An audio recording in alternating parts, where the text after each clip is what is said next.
Let me show you how to change your budget start date inside of YNAB. If you decided and created a target or a budget inside of YNAB and for some reason the budget did not go according to plan and you want to start over for any particular budget or category inside of YNAB, you can easily do so by tapping on any particular expense or a category that you like and then tap on details right here.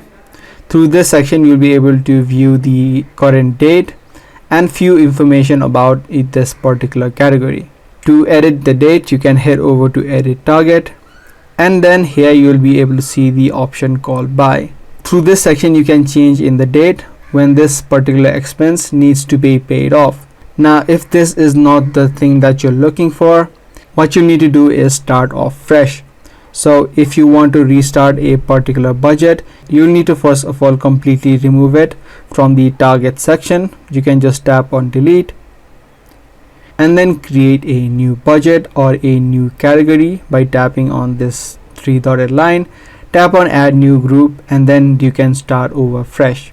These are the only two things that you can do in terms of changing your budget start date inside of YNAB.